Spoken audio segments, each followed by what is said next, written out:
The Greater Centerville Historians organized in the year 2000. The purpose of the organization is to preserve the history of the Township of Centerville, Cleveland and surrounding area. Gerald O'Neill, Charlie Bauer, Richard Wiegand, and myself, Kathleen Sixel, were the founding members. In 1831, the territory south of Green Bay was sold to the U.S. government by the Native Americans who had title to the land. The consideration was the promise of a reservation in another state. The Township of Centerville was established in 1850. The township had a village called Centerville. The reason for the hamlet's original name of Centerville was, in the days of the Indians, there was a trail along Lake Michigan between Manitowoc and Sheboygan. This heavenly spot was exactly at the halfway mark, so the early white man gave it the name Centerville.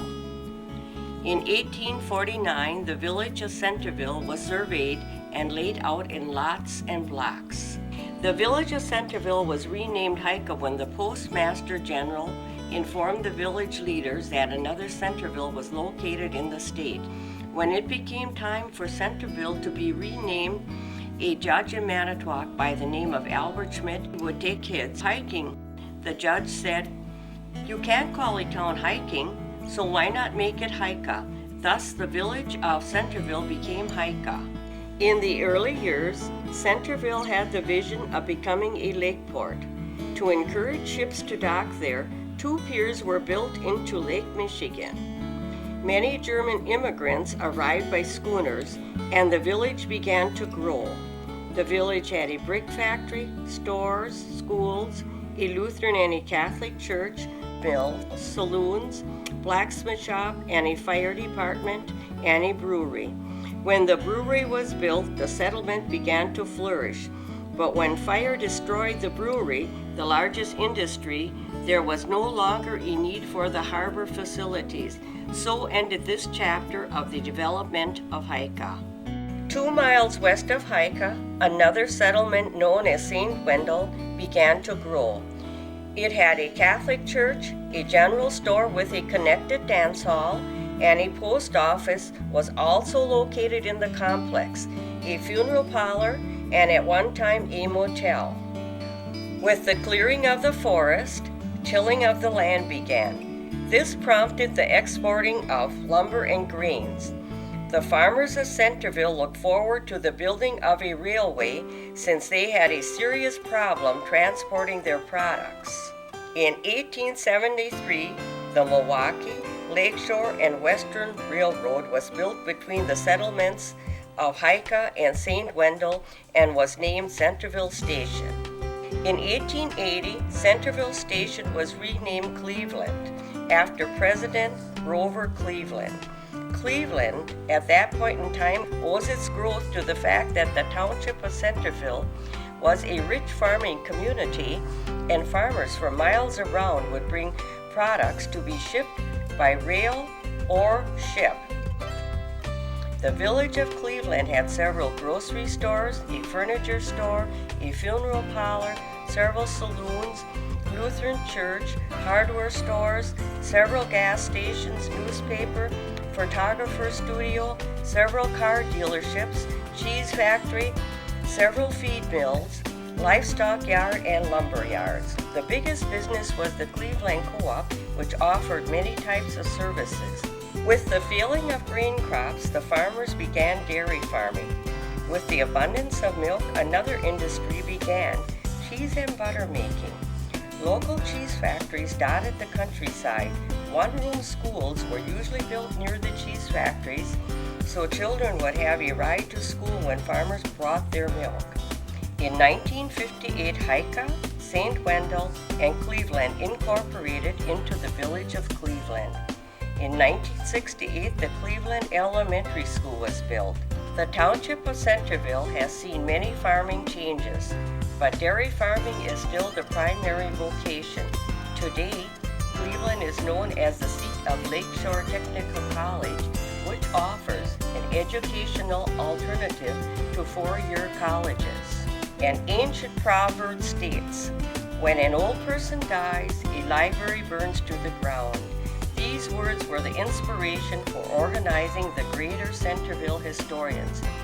We hope to preserve as many memories as possible.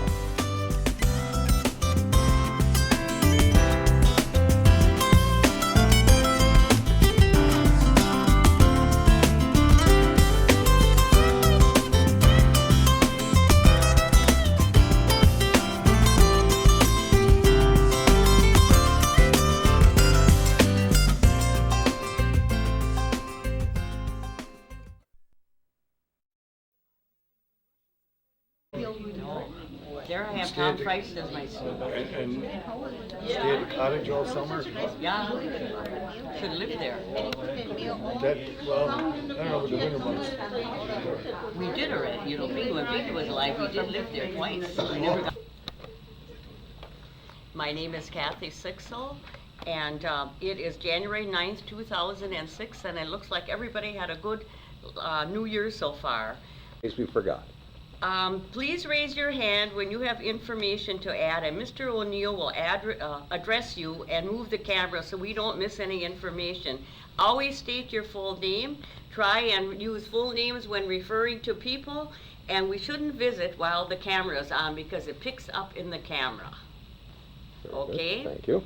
Now what I like about the village? Yes. Well, my church is located in the village, so that's about my extent of the people that I really knew well, but I'm getting to know more people in the village, and I'm sorry that it took me so long in life to get there. Okay, thank you. Very good. And who do you have here, please? I'm Mathias. And I live in the village of Cleveland Okay. all my life. And I think I've been in just about every organization in the village. And Okay. I served on the village board, and I've been on the VFW, their commander. Yes. I've been with the fire department, first responders. Oh, what else you want to know? That's a pretty good No, and resume, also, I'd say. I also got started on the youth league in the village of Cleveland, where we brought all new baseball teams into our village, all the ponies, the peewees, and the colts. They all Really? was in charge of that for the village. So. Very good. Thank you, Willer. I appreciate those And thoughts there. you also were on the village board, or did you say that? Yes. Okay. Very good. Thank you, Willer. And who do you have here, please?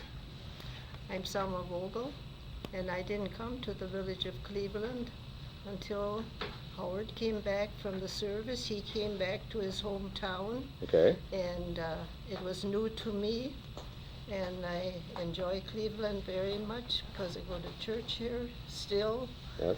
and I think it's a great village. Very good. Thank you. And who do you have here, please? Hi, I'm Alice Mathias. I live in the village of Cleveland. I've lived here for 55 years, going Okay. on 56. Good. And I enjoy it. And it's a good, safe place. I always feel that you could walk the streets without being afraid. Very good. Thank you. Appreciate that. And who do you have here, please? I'm Irene Dine. I lived in the vicinity my whole life, and like Alice, it's a safe and quiet village. Good. Thank you very much. And who do you have here, please? I'm Fred Jacoby, and I live in Manitowoc. But I did live in the village of Cleveland, right across the depot, Okay. for 2 years right after Roseanne and I were married. And that was good. And I've always did like Cleveland. Very good. Thank you very much. And who do you have here, please? I'm Ken Brookson. I live in the village of Cleveland, and I lived in the town of Centerville all my life, so Okay. been in the area all my life, and I like the small community.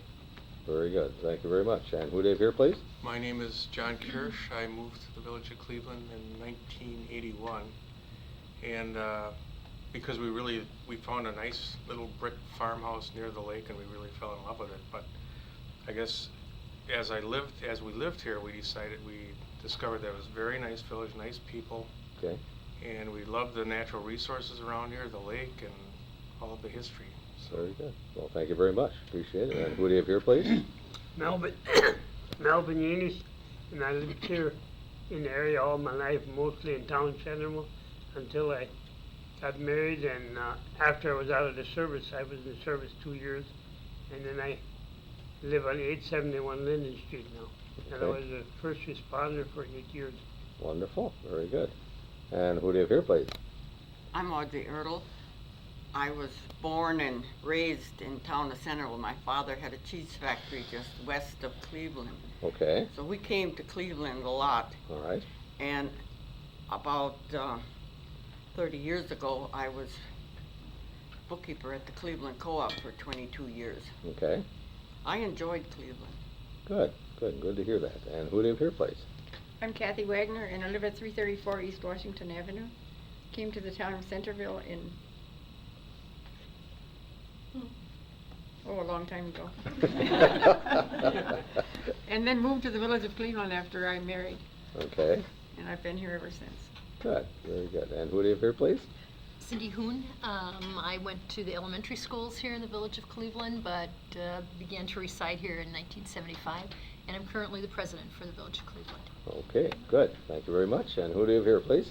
I'm Walter Chris. I was born in Cleveland here and lived here ever since and enjoy the small village. Very good. That's good to hear. And who do you have here, please? I'm Dolores Kress. I live at 1279 West Washington. Yes? And I came to the village when Verna came home from the service. It was in 1945. Okay. I've been living here since then. Ever since. Yeah. Well, I think you're a good candidate to be a qualified resident here. Thank you. And who do you have here, please? I'm Eugene Moiser from W75 County Line Road. Okay. And I worked at the co-op for 22 years. Okay. At that time. All right. And you have good things to say about this village? Well, it's a good place, so I ain't got no gripe against it. Okay. Very good. And who do you have here, please? I'm Marie Pippert, 927 Center Street. I lived here all my life, and what do I like about the village? Oh, I like all the people. Good. And I also like it that we have inside toilets now. Okay. Hallelujah.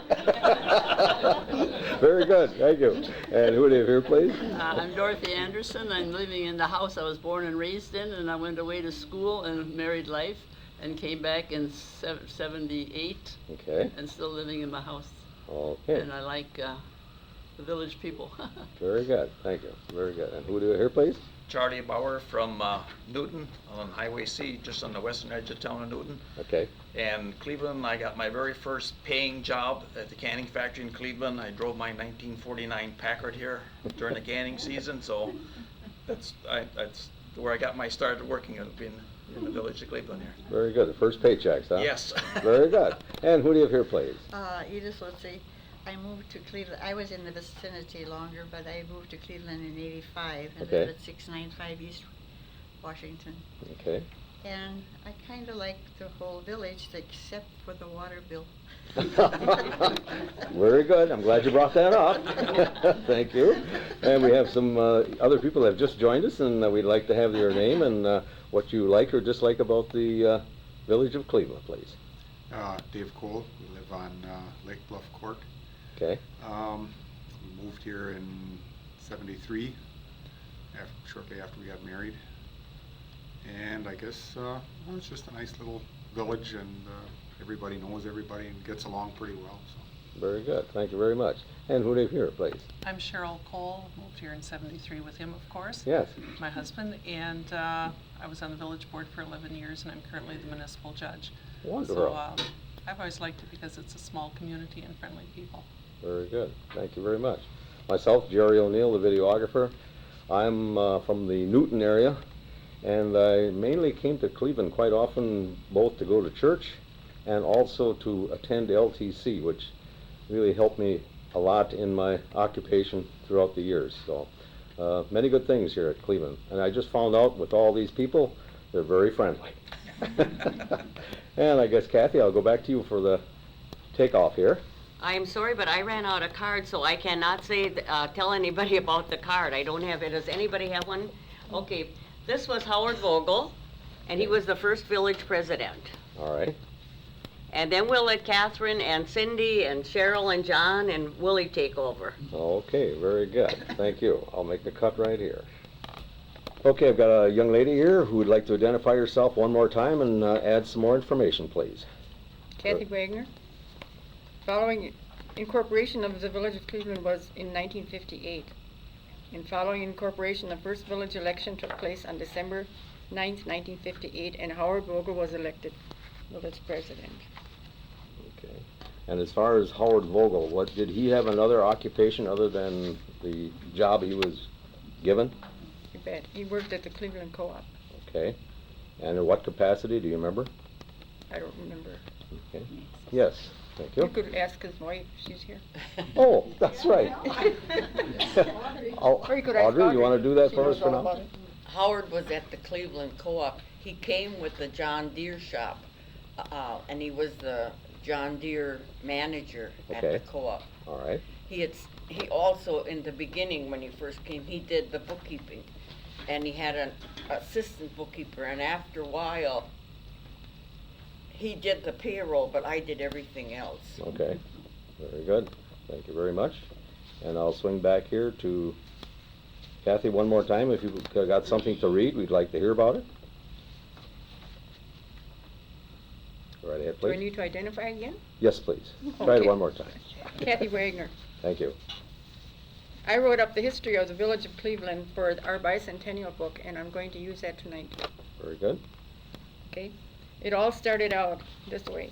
In June of 1952, the Town Board of Centerville received a notice from the State Board of Health stating that property owners in the area of Cleveland, St. Wendel, and Hika were polluting the waters of the Centerville Creek, and that proper arrangements for sewage disposal be made.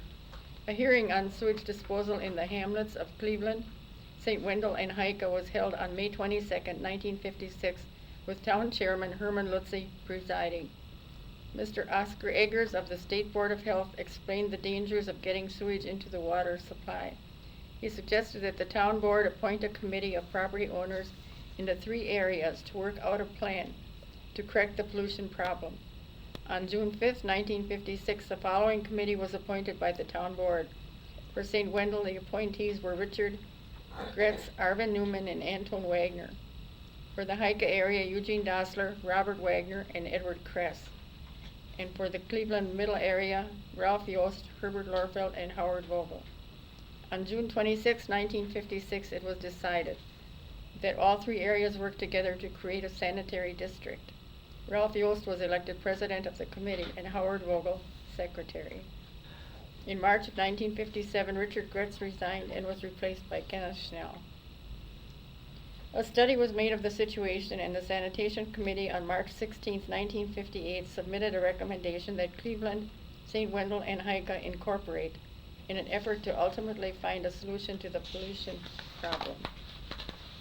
On September 28, 1958, the incorporation election was held. The total number of residents that voted was 319. 196 votes were cast for incorporation and 123 against incorporation.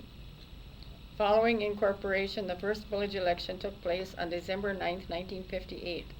Howard Vogel was elected president, Lorena Schur clerk, Herbert Lorfeld treasurer, William Rutherford county board supervisor, and trustees elected were Robert Wagner, Edward Kress, and Kenneth Schnell, Leander Scherenbrock, Arnold Thomas, and Eugene Dossler.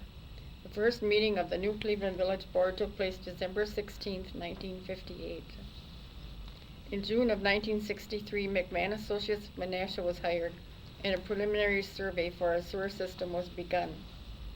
On January 31, 1964, an order was issued by the State Board of Health ordering the village to construct adequate sewer collection and treatment facilities in accordance with approved plans, not later than December 31, 1965. In September of 1965, the village was informed by the Department of Health that its application for federal grant funds under the provisions of the Federal Water Pollution Control Act had been reviewed, and that the sewage treatment facility proposed met the criteria for federal aid, and the village had been offered a federal grant in the amount of $54,210. Bids for installation were taken July 27, 1965. Water facilities were on the board's mind at this time, and financing for this project was being explored. In May 1966, notice was received that the village would receive an outright grant of $162,000 from Farmers Home Administration and a $170,000 loan repayable over a period of 40 years at a rate set by the government. Early application by the village board enabled it to be the first Wisconsin community to receive aid under the new bill. On June 28, 1966, 271 people voted at the water facility referendum election. 217 votes for and 54 votes against. Contracts for the water facility were taken August 6, 1967. Village application for operation as a sewer and water utility was granted in November of 1966 and initial rates prescribed by the Public Service Commission. The first hookup into the sewage system was made in March of 1967. By December of that year, there were 112 connections into the system, with more being added daily. Final inspection for treatment plant facilities was made by the United States Department of Interior Federal Water Pollution Control Administration on November 14, 1967.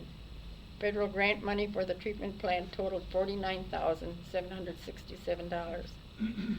With the completion of the sewer and water facility, negotiations were begun for street paving in March of 1968 and a contract signed. The project was completed in October of 1968 at a cost of $156,017.85. Cost of the sewer and water facility, including the treatment plant, sewer and water mains, water tower, deep well, test well, meters, pump house, engineering, legal and professional fees, and supervision totaled $883,830.90. Along with incorporation in the sewer and water facilities came growth and progress. In 1958, the new bank was built. This is now being expanded. In 1960, a new post office was built by Tom Gretz and leased to the post office department. A new telephone company building followed. Cleveland Elementary School was built in 1967 and the new Lakeshore Technical School in 1972. A mobile home community was developed in 1970 by L&M Enterprises. A partnership made up of Lloyd Maurer of Valders, Mike Wallander of Route 1 Manitowoc, and Curtis Rank of Manitowoc. The area consists of 19.5 acres in the northwest corner of the village, adjacent to Highway 141. At this time, there are approximately 45 mobile homes in the mobile home park. Ground was broken for the first office of the Lakeland Insurance Company in the state on September 24, 1975.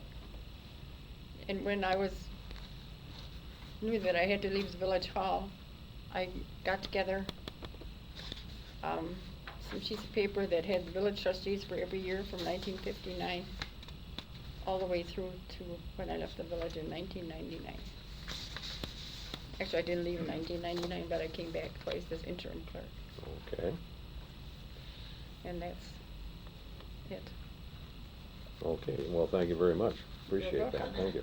Okay, we have a gentleman here who would like to, he's got a question and he'd like to identify himself. Right ahead, please. Okay, my name is John Kirsch, 1148 Lakeshore Drive in Cleveland, and I'm a current village trustee. Okay, and I thank just you. have a question for Kathy. What were the various meeting places that you had that the village government met at? The village government met at the VFW hall for a whole lot of years, and I have some pictures even Okay, great. of boards standing in front of, Just could you hold it right like that, the please? boards standing in front of the, Okay, can you big tip it down flags. just a little bit? Yes, I can. Thank you. There we- Can you name any of those people off at this time? I hope so. Okay.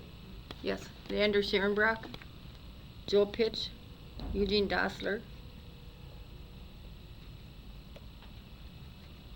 Howard Vogel, Kenneth Schnell, Bob Wagner, and Ed Kress. Everyone gone. Yes. Everyone is gone. Wow. Okay, other pictures you have there, Kathy? The other pictures that I have is when we purchased the village hall. Okay. This was a grand sign we had outside of the village hall, which is not the village hall at present today. Okay, where was that particular It was- sign at that time? It was in front of the building, right next to where the village is today. Okay. Any other And then I photos? just have a few pictures of when negotiations were made to purchase. Okay, would you hold it up for just a little moment, please? Just one second. Okay, and could you name off the people in that picture, please? Lee Villeneuve, myself, Eddie Free, and Charles Cole. Okay, thank you. And then I just have a few pictures of the inside of the hall. Okay, very good, thank you. Another one. Thank you. And then here's a meeting night. And on there are Yes. Bobby Herman, Bobby Wagner, Gary Schmitz, and Bruce Neerhoff. Very good, thank you. Bruce Neerhoff came to the village as our sewer water plant operator, straight Okay. from Marine Park Technical College. All right. And then this is Bobby Wagner and John Eggers. Okay, thank you.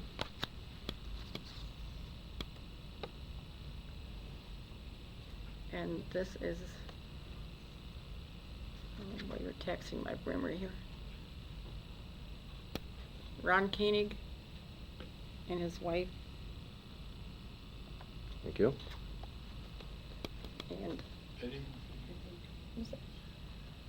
Betty? I'm not sure. Okay, any other pictures you have there?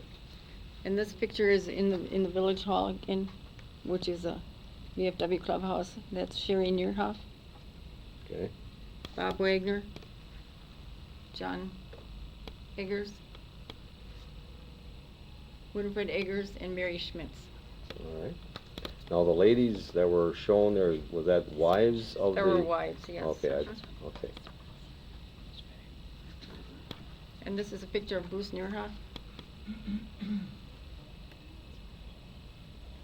Wayne and Elaine Klein, not Elaine Klein, Johnson, and Bob Wagner. And these again are Elaine Johnson, Vicki Velton, Jerry Johnson, and Esther Herman. Okay, thank you. And here we have Koenig. What Koenig? What is his name again? Ron Koenig. Okay. Bob Herman, Hilmer Wagner, Gary Schmitz. Could you hold that picture for just Oh, a I'm moment? sorry. That's fine. Okay, thank you.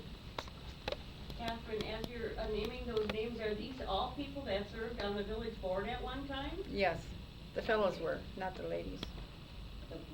Was there ever a lady on the village board? Sure. I mean, in those years? Not in these years, but there was along the way. Corrine Herman was on the village board. Both was on the village board. Okay, thank you.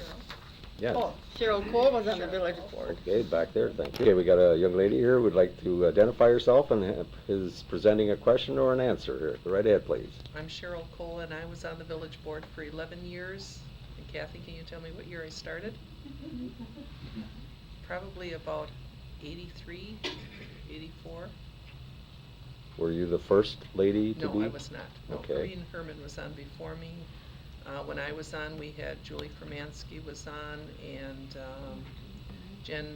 Deb Jensen was on. There were 86, Nyla Bourne was on with me. Okay. Yes.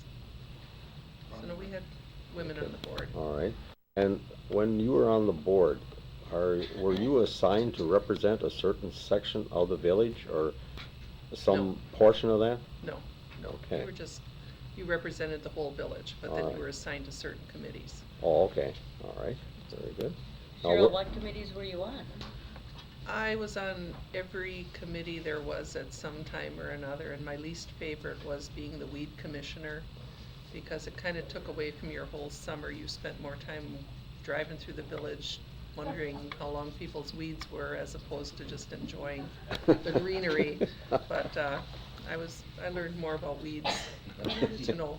In fact, one year I called Vernie Kress because I do not garden and I do not know weeds from grass, and I had someone that kept telling me it was prairie grass rather than a weed, Okay. So I called Vernie and I asked Vernie to please go over and check these things out. So he called me back and he told me every kind of weed that was in there, so I could call the person and say, you have these weeds.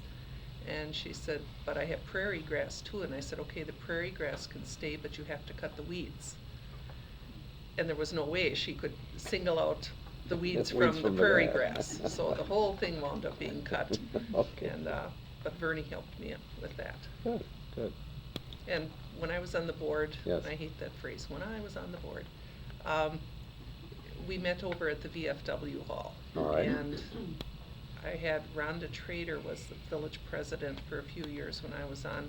And I can remember one night we had a meeting that we were discussing someone who had been let go from the village, and there were some issues regarding why he was terminated. And the meeting lasted, it started at probably 7 o'clock, and I came home at 4 a.m. from the meeting. And we had to get people to the meeting, and we had police officers that went and picked someone up and would bring them in to find out what they knew about this whole thing. Oh my goodness. And I can remember crawling into bed at 4 a.m. and I was a stay-at-home mother, so I didn't have to worry. Well, I had to get up. Yes. But I can remember David kind of rolling over, looking at the clock, and then looking at it a second time to find out where I had been until 4 a.m. And I said, oh, he wouldn't believe what we had been through tonight. Oh my But gosh. meetings did last a lot longer in the old days. Yes. Okay. It was an interesting time. I enjoyed it. Good. Thank you very much. You're welcome. Right ahead, please. I'm Kathy Sixel, and I have a question for Willard Mathias. What were the years he was on the board, and how many years? Okay. And the committees. And, Kathy. Kathy? Okay, uh-oh. Yeah, we have Willard on, oh, can What? I talk? Yes. We have Willard on from 72 to 75. Okay. Okay, 72 to 75. Okay, Willard? I'm Willard Mathias. Thank I you. was on the village board from 72 till 75. I was actually only on there for 3 years due to the fact I worked at the coal company. And the first 2 years I was on day shift. In the third year I was on the board. Then they shift me from the first shift to the second shift, so I couldn't be on any more committees, and so I had to be replaced at that time. Mm-hmm. But while I was on the board, it was like the first job you get when you're on the board is the weed commissioner. So I can understand what she went through, because I had the same problem with mine. And they tell you that you go around telling these people these weeds have to be cut. You know, those first years when it first started with the weed deal, was people weren't used to cutting their weeds. So then once it got started, the village wanted to look a little better, Yes. then right away to get the weeds cut down. Uh-huh. And I remember this one gentleman telling me, he says, you know, this job is going to your head. You won't have any more friends pretty soon. Well, I said, I got all the friends I need. I don't need any more. So I want you to cut this grass down. So he ended up doing it. And another job I was on was when they wanted to expand the ballpark and at Cleveland, to buy this property down at the swamp area at the village park there, back of the VFW. And I was on that committee, which we bought. And at the time, I forget, what was that man's name yet that owned that? Henricks? Henley. Henley. He lived up north, so I went up to see him and negotiated a price at $1,000 an acre. Mm-hmm. And they all thought that was too much, but then they ended up paying it anyway. In fact, I think they paid more. That was right after I got off the board. But we negotiated that $1,000 an acre, and that's that Hall bottom area and by the VFW and through where the Little League plays ball now. Mm-hmm. So we got that going, and it was some part up on top too. It was with it. How many acres do you roughly think that might have entailed? I just don't remember how many acres that was. But it would have been a grant where if he said he wanted $1,000 an acre for that swampland, the state or the federal government was going to give us $500 Okay. an acre. Okay. So, after I got off, I guess, somebody thought it was too much. So after, that, they ended up paying $750 an acre instead of $500. So they didn't, turn out too good on that deal. Mhm. But that's about all I can remember. That's a Okay. long time ago. Okay. Who was the village president at that Bob time? Wagner. Pardon? Bobby Wagner. Oh. And his wife Kathy was the office bookkeeper. Okay. Okay, very good, thank you. Okay, we got a gentleman here who would like to give us a little status of his work for the village. Go right ahead, please.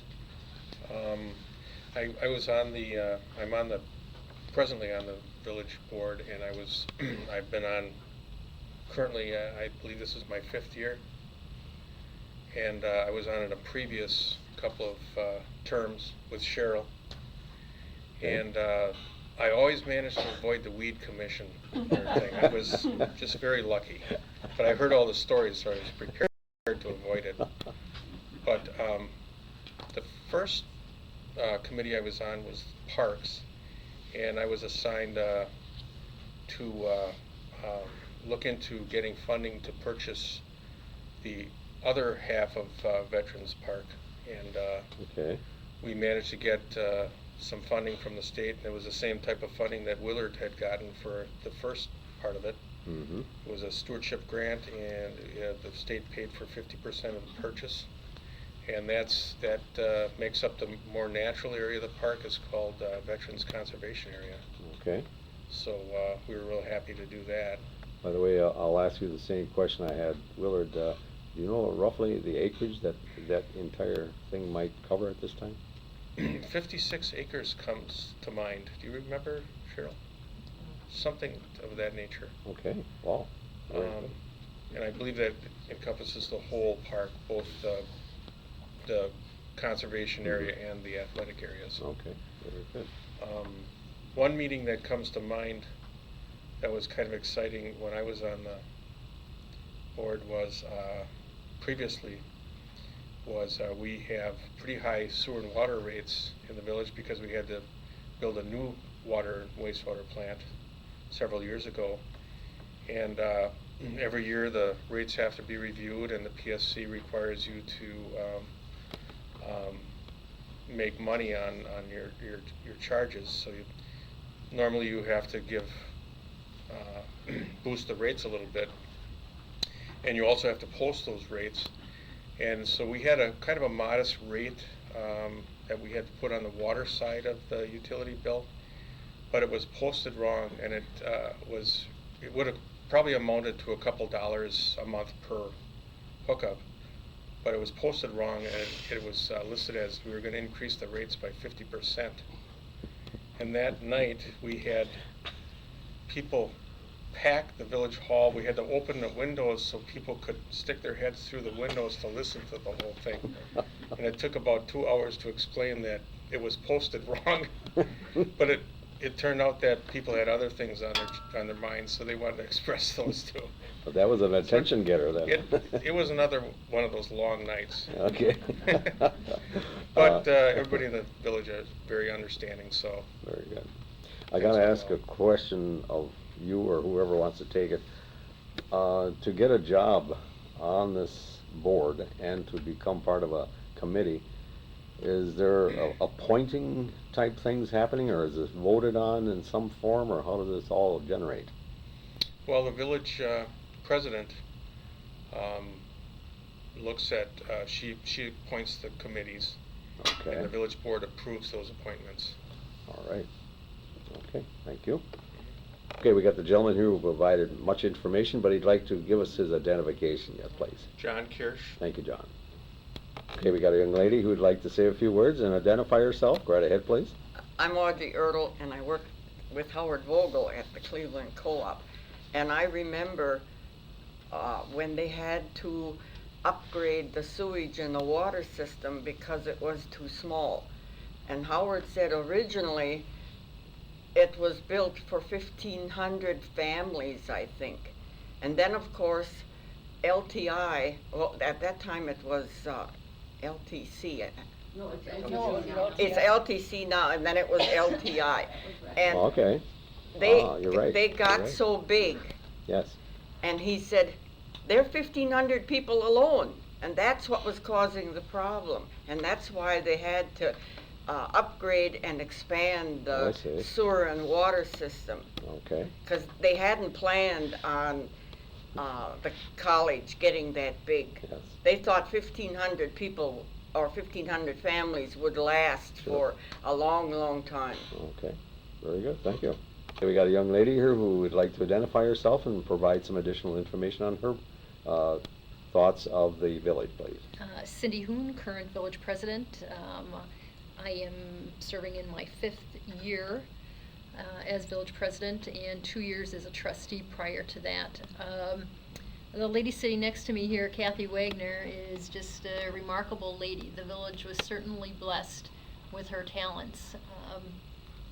I can't speak highly enough of her. There are a lot of things today that, Kathy is reflected with her decisions, and as trustees and a village president, I mean, you all know we're regular citizens. We have day jobs that are certainly, I don't want to say more important to us, but that take priority.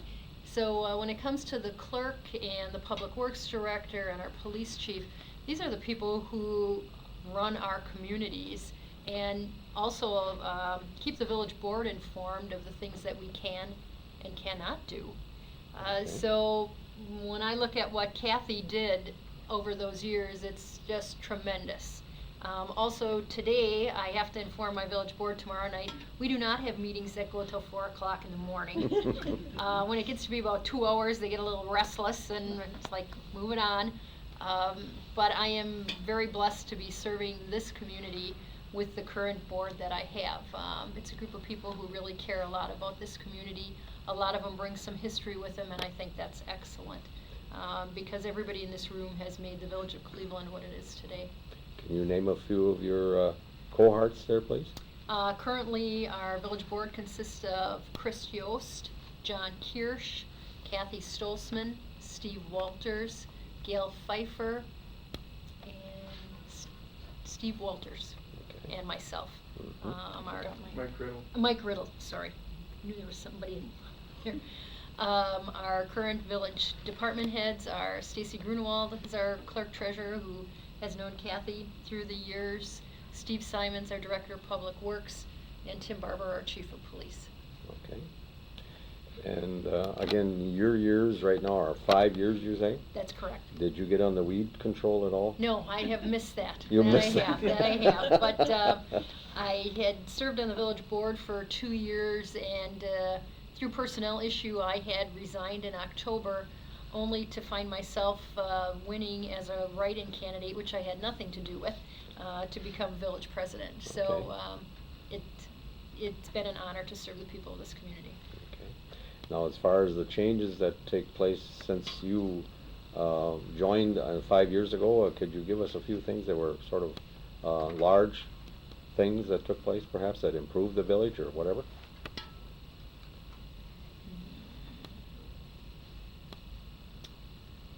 Let me think on that and come back.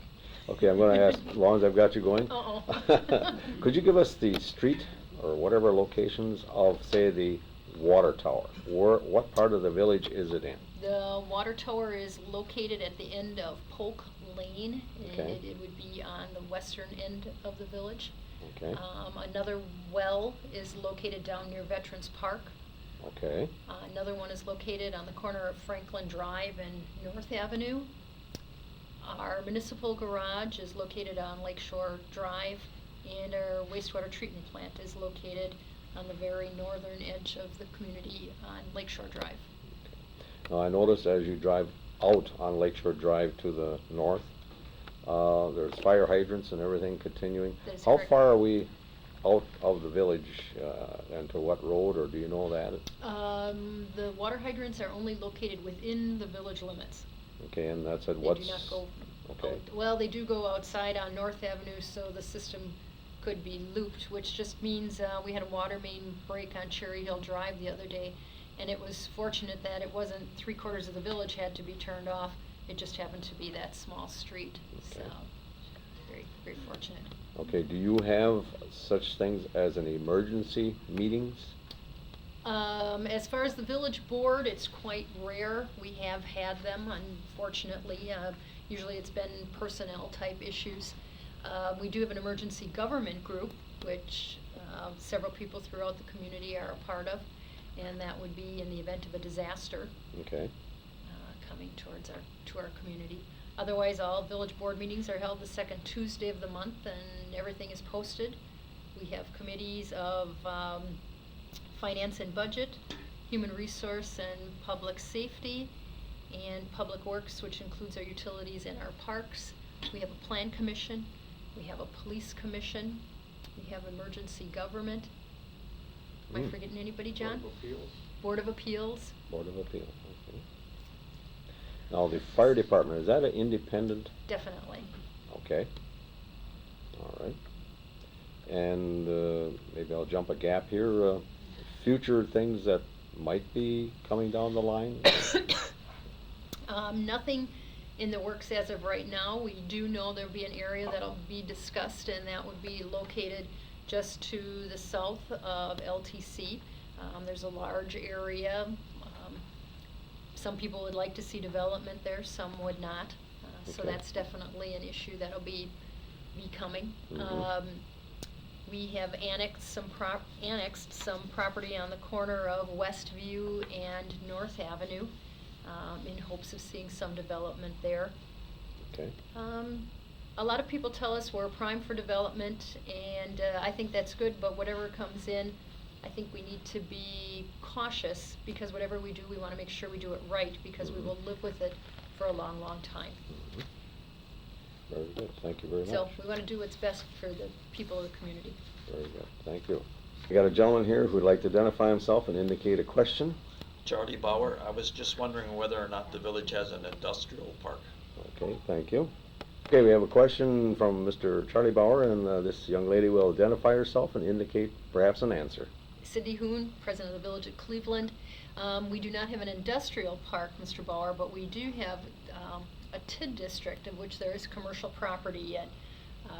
Probably would not, shouldn't say probably, we would not allow a foundry in, but we have an auto repair business, we have a plumbing business, a printing business, an insulating business came in. So that's an area where you want to promote development in that area, so you can keep your residential separate from your commercial. The location of that commercial area. Would be off of Dairyland Drive and Madison Avenue. Okay. Would be running through there. Okay. As far as the total perimeter of the village, can you give us some roads or streets or some reference points to work with? We'll start going, say, east, we know where we're Well, going. east we know we have the lake. Yeah. You get to the lake, or beyond the lake, you're too far.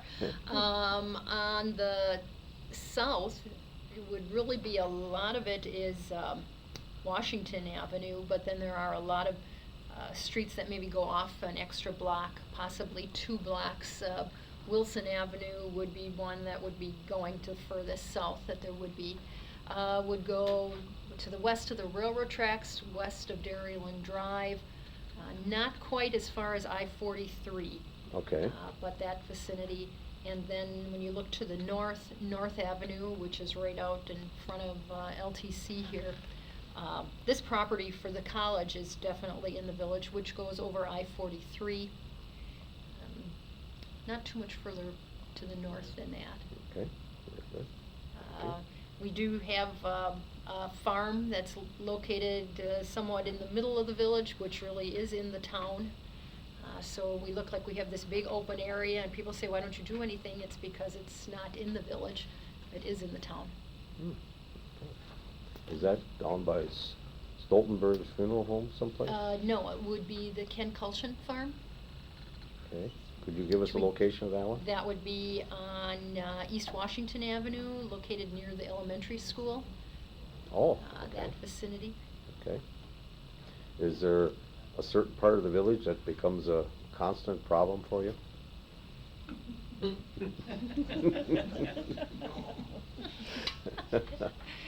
Not really a constant problem. I mean, every area has a few issues, unfortunately. I look at the lake shore, there's a lot of second home owners down there. We're not Illinois, even though the majority of those people do live in Illinois. Sometimes they find it difficult to understand this is a small community. We're not Chicago. And then as you move through the village, some think we should have a mall. Well, that's wonderful, but I really can't quite see that coming. Some think we definitely should have a grocery store, and we've been told by an awful lot of people we don't have enough households to support that. The mobile home park has a lot of families that live quite close, and unfortunately there are times problems can arise there. The closing of the St. Wendel Church certainly was an issue, nothing to really do with village government, but it affected the community tremendously. Just becomes a part of the community. It doesn't mean if you go there or not. At one time, I-43 was certainly a major issue in the community. You know, what was coming through, what would happen, became positive. So I think it kind of has a swing to it. I think it's important to keep everything as open and upfront as possible. I don't believe in doing things behind people's back. I think it's better to bring it out and tell the residents this is what took place. Be honest with them. I think it's important. The park that was initiated into some state park or protected area, Yes. did that affect a lot of things in the Cleveland It was village? prior to my time serving on the village board, but yes, it definitely did. I'm sure that was probably one of the 4 o'clock into the night meetings that Cheryl and John probably sat on. Yeah, there were times I'm sure it split the community to a certain degree. I feel probably the majority of that has been healed. But there will always be those that will hold on to it. Okay. I'll ask this question also, please. Who was the first lady president? I would say Rhonda Rupnick. Rhonda Rupnick. Probably. Okay, would you have something, if I may pass over Sure. to Kathy for a moment? Do you have something on Rhonda at all, or who served with her? I did. You did, okay. Harry, Yeah. does anybody have a list of all the presidents? They do, they Yes, said they I do. do. I think we We should have shared that presented, if somebody wants to take that one on or share it.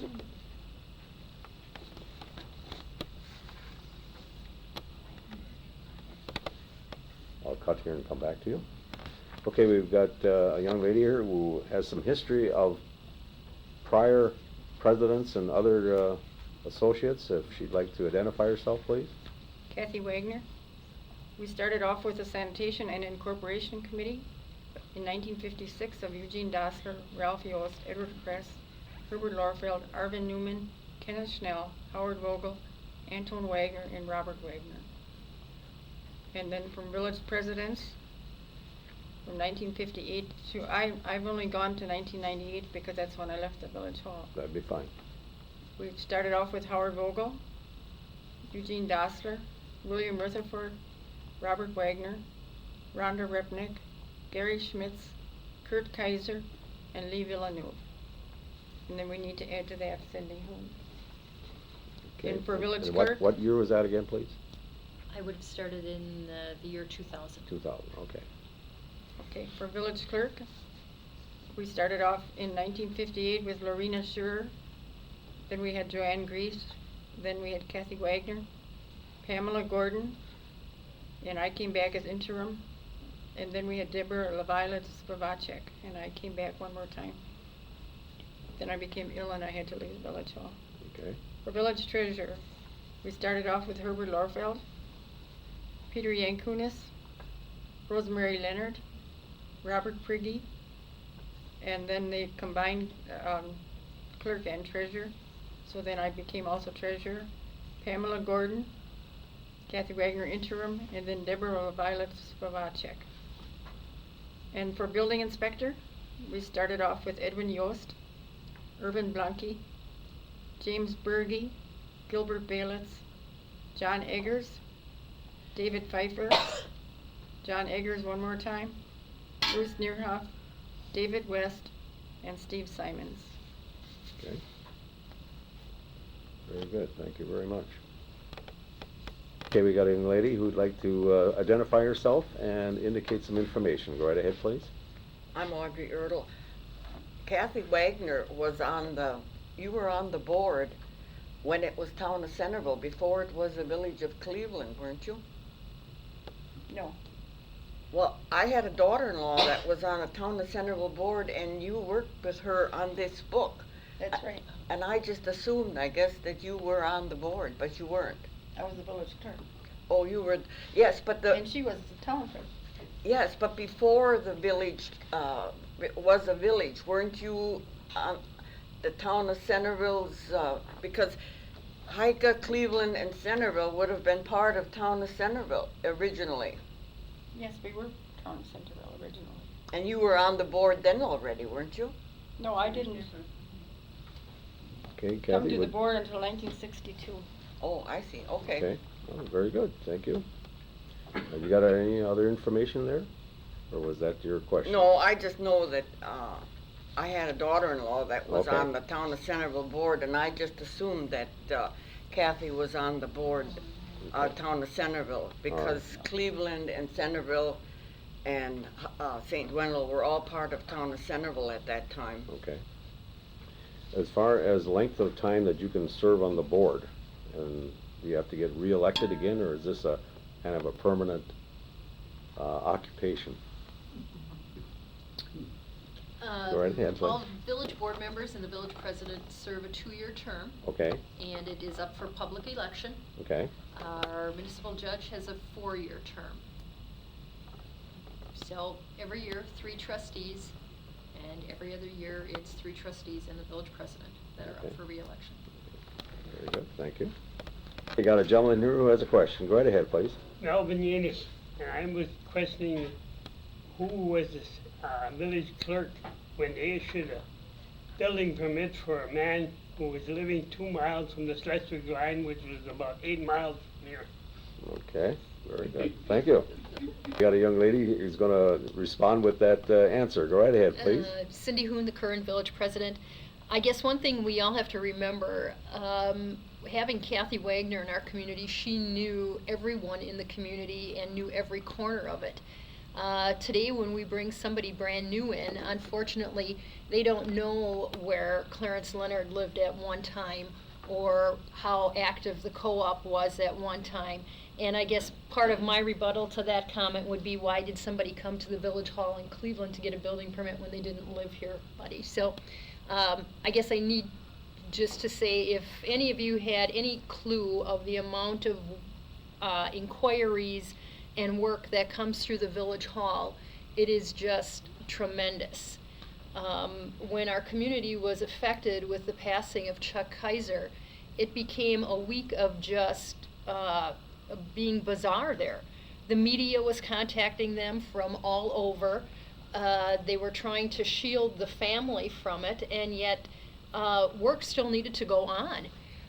So it becomes the hub of the community, and there's a lot of people who feel, what do we need all those people just sitting there for? Well, that's about the last thing that they're doing, is sitting there, twiddling their thumbs. So I'm sure you can ask any municipal clerk of any sort, and they will have stories to tell you, an awful lot of facts to tell you. Kathy Wagner, if I remember correctly, used to take the water and sewer bills on her vacation. I'm sorry, I don't think a lot of you would take your work on your vacation. So this was one very, very dedicated lady. I didn't do the bills on vacation, but I addressed them all because it was before we had a computer and we had to manually address each bill. Okay, okay, oh my My gosh. kids used to tell me, and don't bring along any work. Okay. I enjoyed my years at the village hall, and when I left, when I had to leave, I decided that we needed to do some history.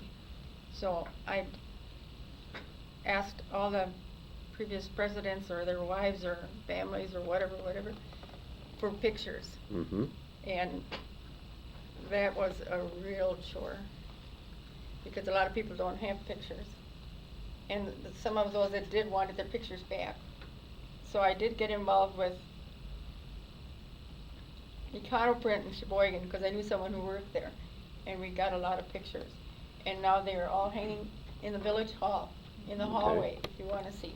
And one of the, I hit a big wall immediately because I was looking for the first clerk, and of course they were no longer here. So I was given negative that I could blow up and maybe I could figure it out. So I took the negative and I got this picture of Edwin and Lorena Scher. And Could you hold it up one more time, Kathy? Sure. Thank you. And what we did for the picture was I went to Econoprint and we just took off the top of her. Her head is there. She's there. It's not a real clear picture, but she's there. Okay. I wanted that for sure. Okay. It was quite an experience. Can I ask a question, Kathy? Yeah. Okay, I have a young lady here who would like to present a question, please. Go right ahead. Hi, my name is Cheryl Cole. I have two things. First, I want to ask Kathy at what year her position became appointed rather than elected, because at one point the clerk was an appointed position, an elected, then it became appointed, and then when Kathy decided to retire the first time, I believe it was decided that the clerk no longer had to reside in the village. And that was a major change, because at first, to be the clerk, you had to be in the village, and that kind of changes what you know about the people too. So I'll swing it back to Kathy. Okay, thank you. Okay, we have an additional presentation here just prior to answering that question. Go right ahead, please. My name is Kathy Sixel, and Kathy Wagner, did you have your office in your house?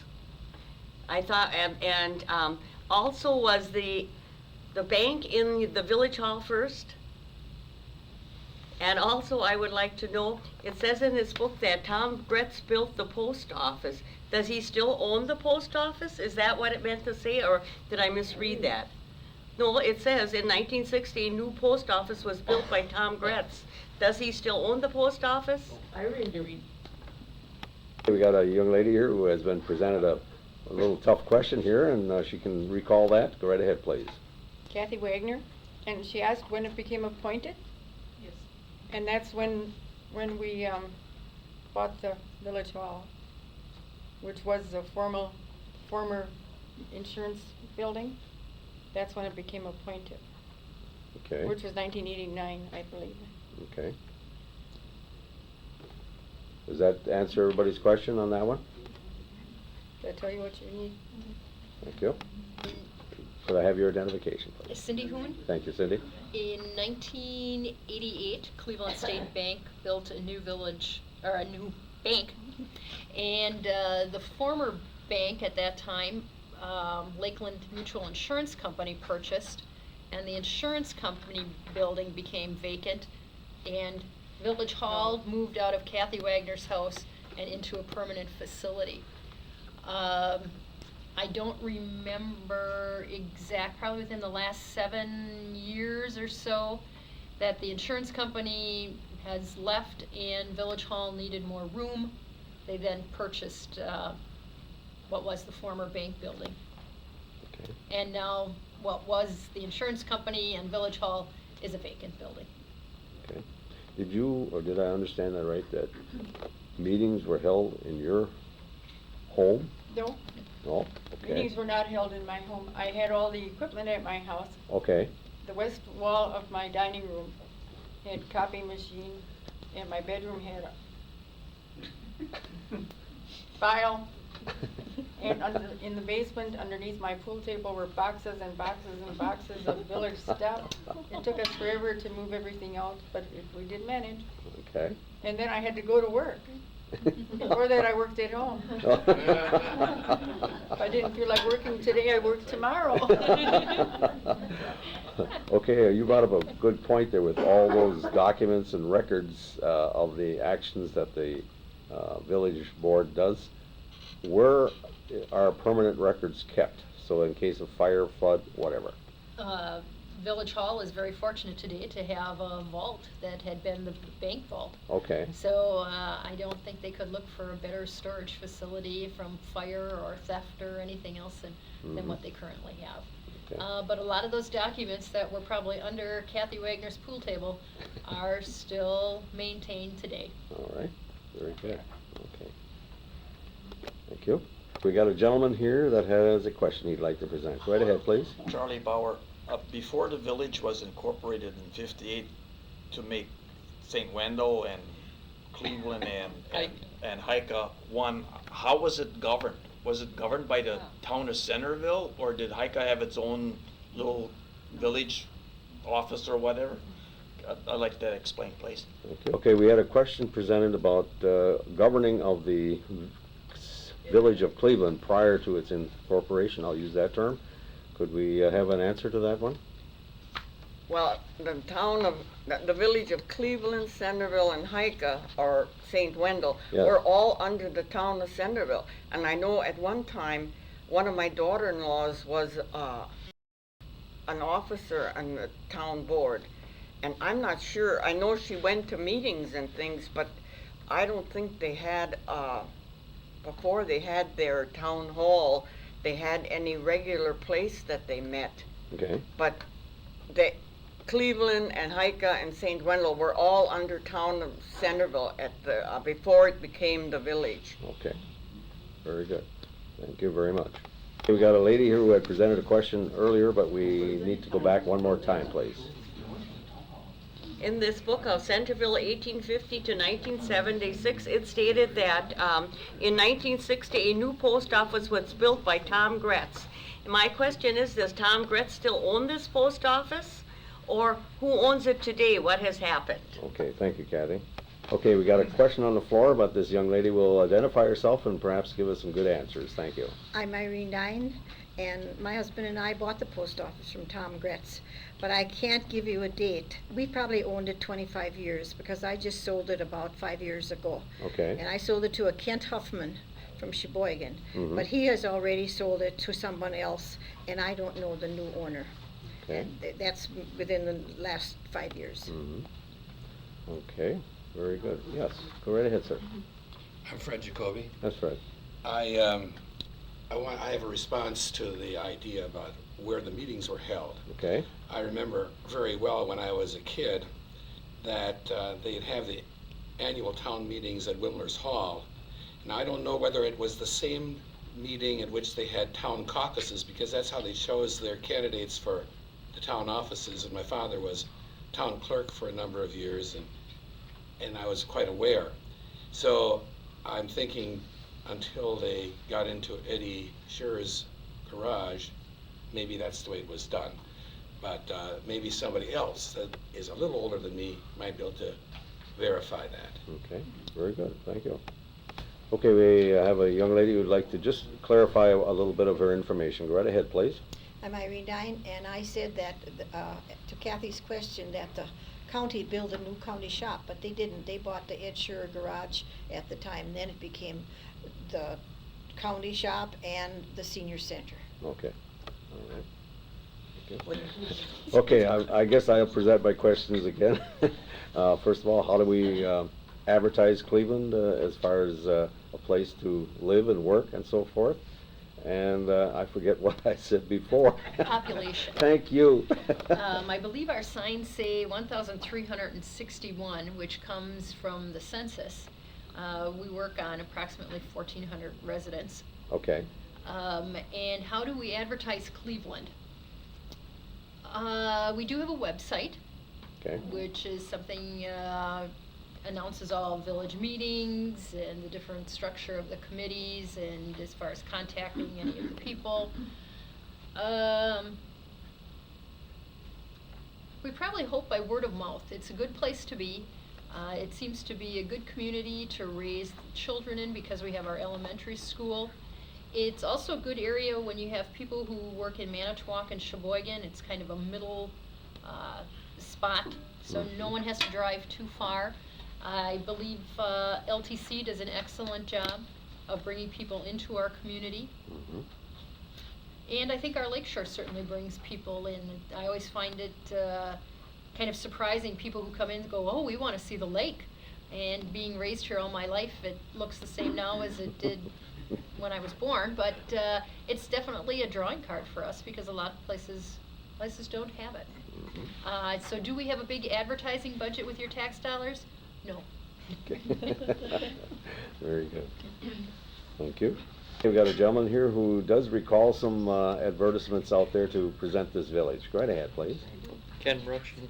I remember after the village incorporated on Highway 141, which is Dairyland Road right now, there used to be a big sign up on the corner there. The largest, smallest village in the USA. We had more land per census than any other village. Really?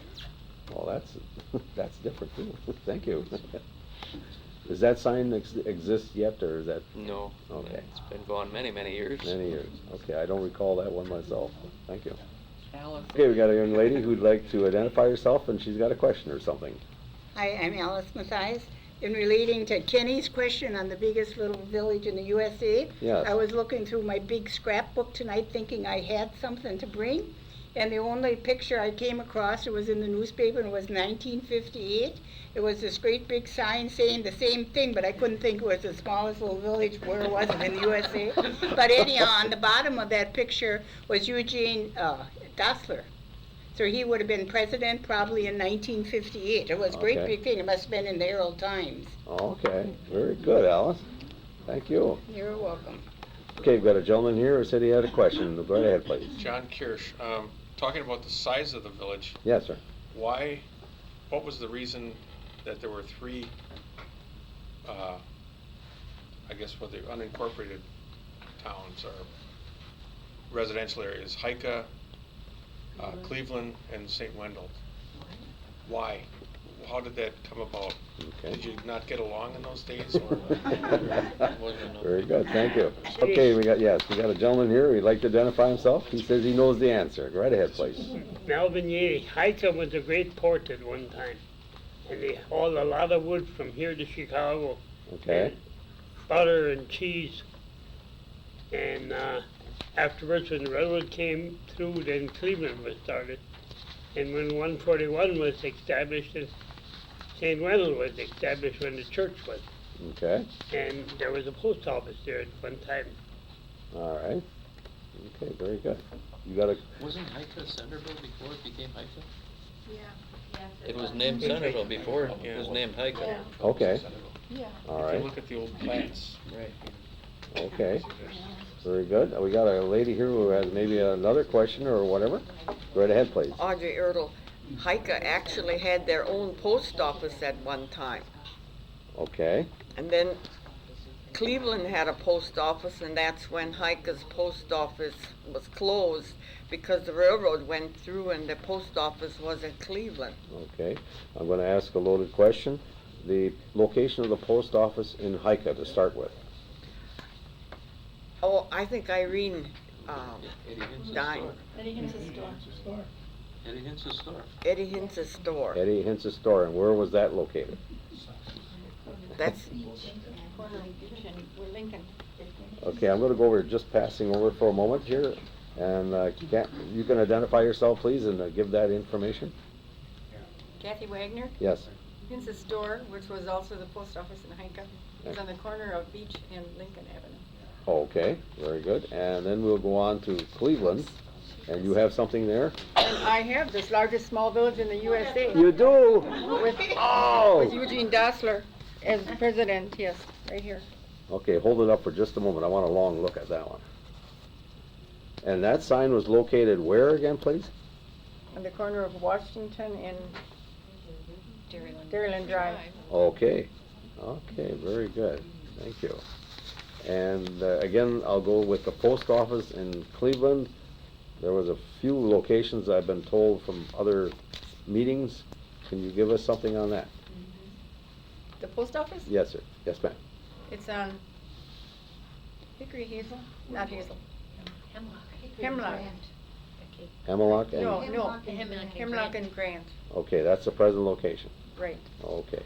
And there is not a post office anymore in St. Wendell, is that correct? That's correct. Okay, and it was located at one time in St. Wendell, but where? Thurston. Tourston. And what highway was, or street would that be? Westview Road. Okay, thank you. Or 141. Originally it was 141. Originally 141. Okay, that's right, okay, thank you. Okay, we got a question on the floor, and I'll restate it. There was a paper that was available to the villages, and we'd like to know where it was published or how it got started or who ran it. Go right ahead, please. My name is Irene Dine. We used to have a paper called the Cleveland Review, and that was before this. It was only for the village. And when this paper came out, that was published for the larger vicinity. Okay. Do you know where that would have been published or printed or? That one says Plymouth. The first one, I believe, it was Lionel Bushy. He lived in Hika, Okay. right next to this Eddie Hintz's store that we were talking about before. Okay. Do you know a street at all on that? That would be Beach Street. Beach Street? Okay, and Lionel Bushy? Yeah. Could you spell that? Bushey. Okay. And he had this for quite a while, or do you recall anything on that? I can't tell you how long. It wasn't very long. Okay. And that was his job, that was his occupation? I believe he had a different job besides. Okay. Do you remember, is this a weekly, bi-weekly, or monthly perhaps? I know it's a loaded question for I you. can't tell you. It wasn't weekly. Okay. Bi-weekly would have sounded more like it. And the paper that took over from that first one was what name again? It sounds like this one. It's a Dairyland Review. Okay, thank you. Okay, we have a special paper here, and I don't know the name of it. Again, it passed over me for a moment, but maybe we can have that information provided. Go right ahead, please. The Dairyland Review from Monday, August 30th, 1965. Okay. The picture here in the corner is Mrs. Catherine Wagner, village clerk for the newly formed Little Big Town of Cleveland, works at her desk in Town Hall. Mrs. Wagner was instrumental in rounding up much of the information on the town that was used in this issue of the Dairyland and assisted Little crease in the paper there. Yep, area correspondent Ansel Platten and review photographer Ed Breen. Okay, well, very good, thank you. We got a lady here who has a question. Go right ahead, please. Kathy Sixel, and I would like to ask Cheryl what her duties are as the judge and how busy she is. Okay. What? As the judge. How big did you say? Busy. How busy? Oh, busy. Thank you. Go right ahead, please, and identify yourself. Okay, I'm Cheryl Cole. The municipal court was formed in 1996 or 7, somewhere in there. Anyway, I was the first judge that was appointed, and the first year I was appointed, and then I've run as an election after that. Okay. And 1 year, instead of raising my wages, they made it a 4-year position. So kind of evened off there. Okay. There's kind of, some people think that the municipal judge is the person who gives out the citations, who finds the people, and it becomes my fault that a person has actually been speeding. And that's not the way it works. Okay. The police officers are the ones who issue the citations to the people who they find speeding, who have not paid the registration on their cars. We're responsible for the municipal ordinances. And then the people have their choice. They can come to court or they can pay their fine. If they come to court, it's usually because they feel they were wrongly accused. At the initial hearing, all we do is hear their plea. If they plead not guilty, I can't hear anything. They have to go on to a pretrial because they meet with the village attorney, and if they decide that maybe they are guilty, they pay the fine. If they really feel they've been wrongly accused, then they come for a trial. And then both sides are present, and I can hear both sides and then decide if the person is guilty or not guilty. Mm-hmm. If they come to court and they plead guilty, but they feel there was extenuating circumstances, or they're possibly going to lose their license over this, we try to come up with some solution that, and generally what happens is points will be reduced, but the amount of the fine will stay the same along those lines. So actually, the judge is your friend, which I know is a hard thing to sell people on. But if I err, I always have to err on the side of the defendant, not on the side of the police department. I'm not involved with the police department. I have no loyalty to them whatsoever. I'm totally independent, and I'm also independent of the village board. The only people that I answer to are the voters. And there was something in the past where some on the village board thought that I answered to them, and no, I don't. It's completely independent. Okay, okay, very good, thank you. You're welcome. The young lady would like to perhaps identify herself and maybe a question. I'm Kathy Sixel, and when you go to court, where is your court held, Cheryl? Okay, good question. Go right ahead, please. Cheryl Cole. Thank you. The court is held the first Monday of the month, unless it's a holiday like the 4th of July or the New Year's holiday. We hold it in the Village Hall at 4:30.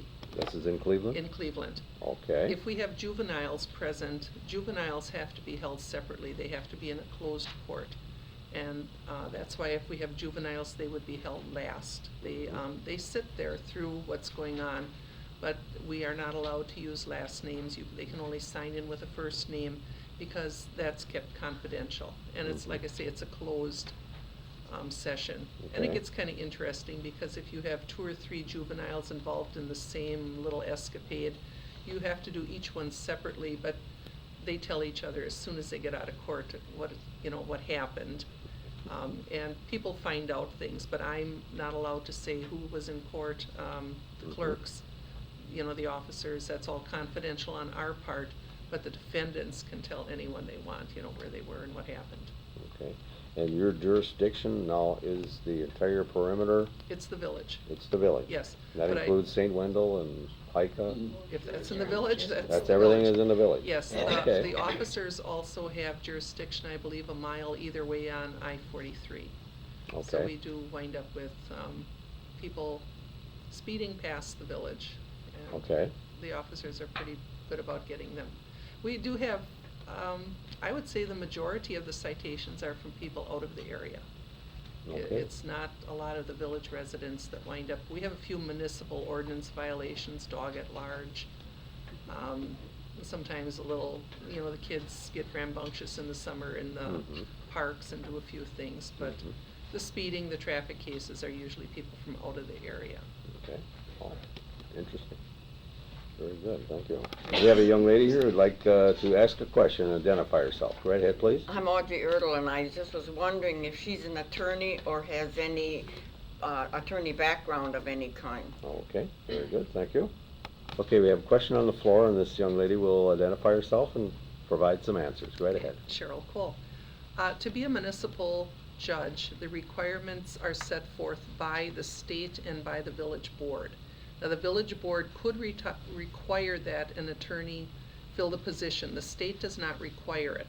So if you get into the larger cities, Milwaukee, Madison, they require that it be an attorney who has that position. In the smaller communities, because the person has to reside in that area, it would be not quite feasible to require that it be an attorney. So it's an elected position.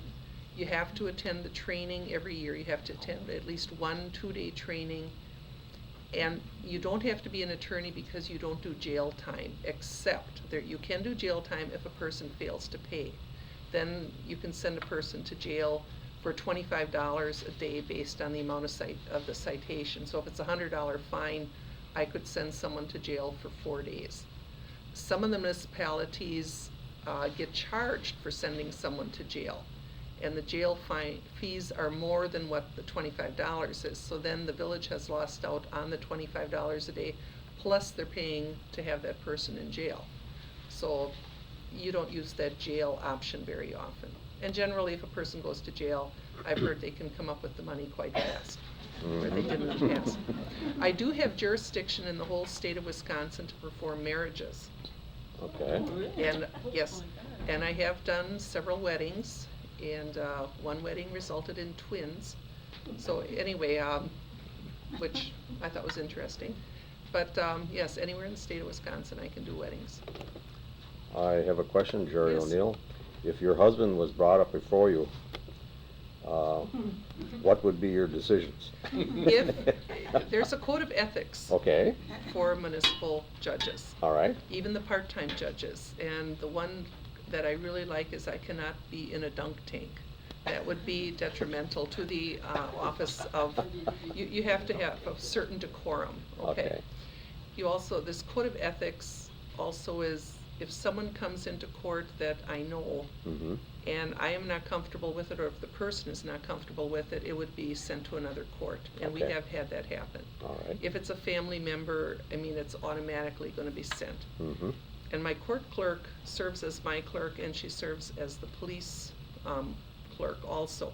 And she's very good at knowing what she can tell me and what she can't tell me. She's probably one of the most knowledgeable people because she gets it from both sides. But she knows what the officers know, but she's not allowed to tell me these things.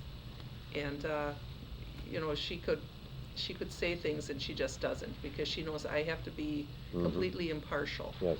I can't know, you know, extenuating circumstances. You can't show sympathy. You know, granted, a person may not have the money, but then you look at how are they going to pay. You know, there's a lot of different circumstances you have to look at. The income tax list that was just provided in the papers, Mhm. is that part of your jurisdiction too? No.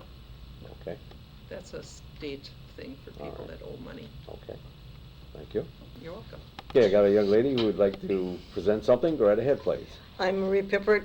I was just wondering if the paper that she had there, I remember that there was a paper out, and Tilly Wagner had that. I remember she interviewed me one time, and I remember going up, it was where the Hickory House is now. They must have had the tavern then, because they lived upstairs, and I went in on the west side upstairs, and she interviewed me because I was the high bowler of that year. And Wow. then it was in that paper. It was Cleveland something. I don't know if that's the same paper. Irene knows. No. I used to write the bowling scores for that. Okay, we had a young lady who had some bowling things that she was interviewed by, and maybe this lady can identify herself and give us some answers. I'm Irene Dine, and years ago, Marie was talking about that paper, that's that little Cleveland Review that we started with, and I used to get the bowling scores and give them to Tilly Wagner. And at the time, I thought she lived across from the post office that we have now. But you think she was still in the Hickory House place? That I can't tell you for sure. Okay. But I know I did take them to her. All right, thank you. Okay, we got a gentleman here with a map of Cleveland, and maybe he can just give us what he can read off of this ledger area. Well, this is a map of the Cleveland from February 1912. Had a population of 200 at the time. And all of the businesses are listed on this map. Okay. Could we take the main streets, if you can read them off there, say like... Here's where the canning factory was. Okay, we're down on the, what end of the... It's on the north end. North end, canning factory? On Hickory Street. On Hickory Street? Then there was a... That was North Avenue, wasn't it? North end. Yeah, it's north end, but that's on Hickory Street. Oh, Hickory. Okay. And it's next to there was a lumber yard, and there's a planing mill, and the coal elevator, and across from there was the stockyards. Okay. And here's a vacant elevator. Then there was a cement headquarters here. Then there was another elevator. And this is a feed mill over here. And no, this side, I don't know, this is the one on the west side of the street. Feed mill on the west side of the street, and Yeah. that's on, okay. And there's a chicken coop back here. Okay. And that must be where, isn't that Dersh farm back here? Oh, yeah. And this is Bug's Saloon. Bug's Saloon. And here's Bug's Bar. Bug. And here's the old bank building. Okay. And then Stoltenberg's a general merchandise store. Mm-hmm. And just south of the store was a livery stable. Okay. And across the street was a depot. Okay. I don't know what these businesses are here. This was a harness shop. Okay. What street are we on yet? It looks like there's another street. Yeah. Grant. Grant. Grant? Grant. Okay. Grant, and what was the other one And again? Hickory. And Hickory, thank you. And this is where the Hickory House is. That was a hotel and saloon. Okay. And behind that was a smokehouse and a woodshed. And across the street was a lime pit here. and a whole bunch of coal bins all the way down. All the way down, okay. And then there's another hotel south of the Hickory House. Okay. And there's a lumber yard down in this end. And a woodworking shop, and then a blacksmith shop. That must have been Casper's. Okay, now we're. No, that isn't far enough. This is before you. Here's the street down here. That's a block before. That's a block before, you're right. Or a lot before. Yes, you're right. So it isn't Casper's. Okay, can we go on? And There you go. on the other street here was a barber shop. Now we're on the east side of the tracks, is that East correct? side of the tracks. And we're going back up to the north. Going north again. And There's you a got barber shop. A hardware warehouse. On the other side of Grant, here was a photographer and a post office. Oh, that's Phil's house. That's Well, the one right on the corner. no, this is one that would be still north of that one. This was north of that yet, Oh, okay. before that was put into that other house. That could have been Bayless's hardware store. No, that's later. Post office. No, the Bayless's hardware store is over here. Okay, anything in between there? This is the hardware store. Identification? Nothing. I don't know what that was. Okay, and this is again what store? The hardware? This is the hardware store. That's where the apartments that burned down. Okay. Anything else with And names? behind that, there was another warehouse. Okay. Where the parking lot is back here. There was a big warehouse back there, and then there's a small warehouse. Hmm. I don't know what all the D's are in here. Can you I find did- Windlers on there? No, that's not on there. No, Because that would have been there. that wasn't. No, that probably wouldn't have been there. Ken, do you think this was a real map, or do you think it This- was like what they envisioned? No, this. No, This looks pretty. the real Looks thing. like it This was. And then when you read it off, did that road go through like where the co-op was? Was that a through No. road to the canning factory, or was the canning factory this way? It stopped. It stopped. Just Okay. prior to that road. It stopped there. An avenue that's called Centerville Road. Okay. And, Hickory Street was Front Street. all right. And the railroad is acknowledged too in there, right? Right, and a Okay. sidetrack. Sidetrack also, okay. And again, the age on that map, Ken? 1912. 1912. And 200 people. Does it 200 say who people. made that? Or who- And by 100 whom? businesses. It says Wisconsin Inspection Bureau. Well, doesn't it seem It's like the it? Wisconsin Inspection Bureau map of Cleveland, Wow. in Manitowoc County. Where'd you get it? It was in one of these big plat books that I got. I Okay. got all kinds of, well, I don't throw anything away. I get accused of keeping everything, and I do. I don't throw anything away. Well, we're glad. Good. Good job. Anything that's old, I keep. Very good. I appreciate that. Thank you.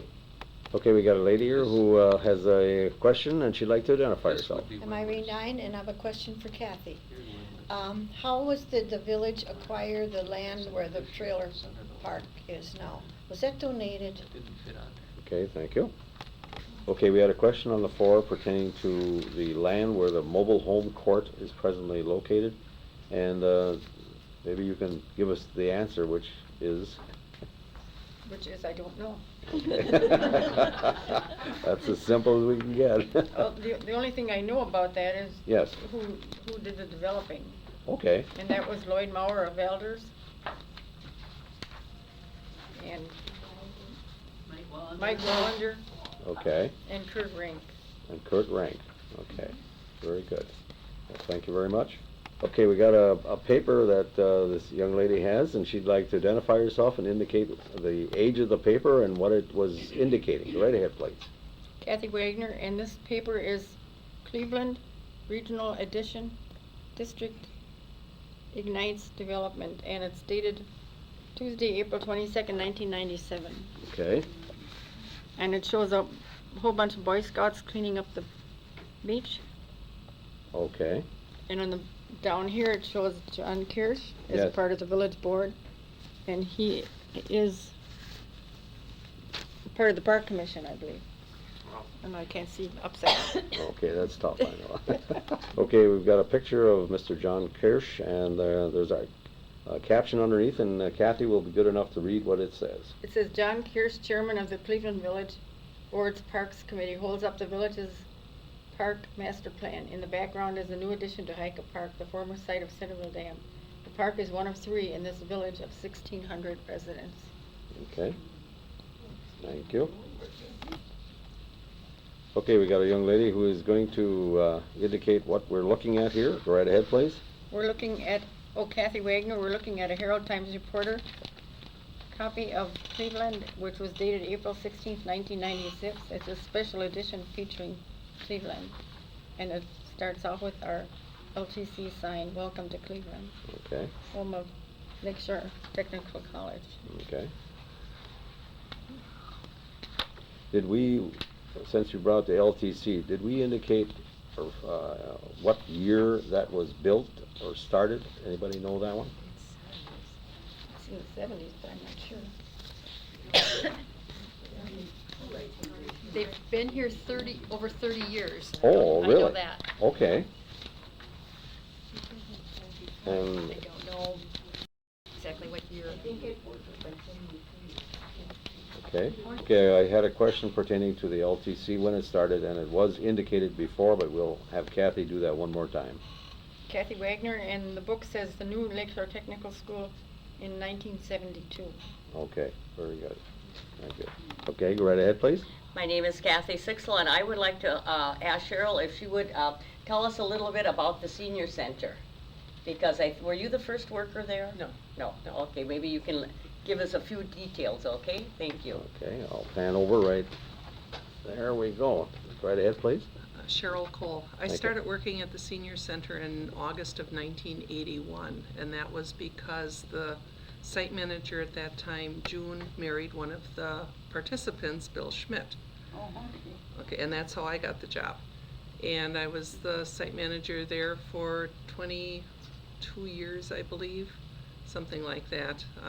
It's the last 3 years that I have not been at that job. I've been the benefit specialist for the county. Anyway, before I became site manager, they had about a year or 2 years where they were having meals, but I believe the senior club met there before that doing potlucks. I think Marie would know a little bit more about some of that. They did potluck dinners and stuff, but then when the Older Americans Act passed, they started doing congregate meal programs with the home delivered, and that's kind of when it became a senior center, senior site. Senior centers are open 5 days a week. Senior sites are not open 5 days a week. When I started, I worked 2 days a week, Tuesdays and Thursdays for 5 hours each day. Then they added Wednesdays to it, so then I worked 5 hours each day. And then cutbacks came, so then my hours were cut back to 3 hours a day on Tuesday, Wednesday, Thursday.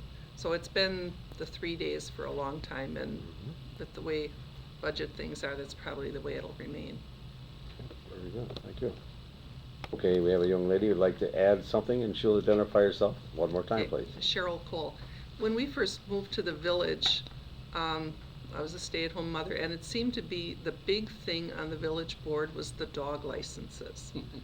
That was just a huge thing, and I can remember one day getting a phone call, and my husband said, "This is for you," and it was the district attorney's office in the county because I had not paid my dog license. And I believe Kathy can back me up on this, that the people that had not paid their license, it was turned over to the county, and the county was responsible for collecting these licenses now. And my dog was older and not feeling that well, and I had to go over to Pete Yankunis's house to pay this dog license. And I believe the license was $5, but because I was late, they were adding on this $2 fee. So I went over to Pete's house to pay my fine, and being a stay-at-home mom, we didn't have a lot of money, and I was trying to get his sympathies, and I said, Mr. Yankunis, the dog really has been ill. I didn't think he was going to make it this long, and and he said, "Well, is he dead?" And I said, "No." He said, "That'll be $7." Black and white. Yes, that's the way it was. Very good, thank you. You're welcome. I've got a question for Willard, and in regard to the VFW did so many things for all the village.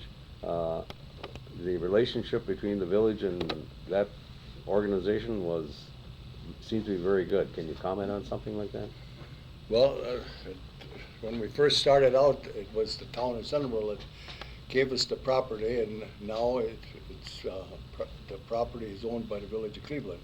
Mm-hmm. And anything we do over there on the property, we have to get a permit before we can do anything. Okay.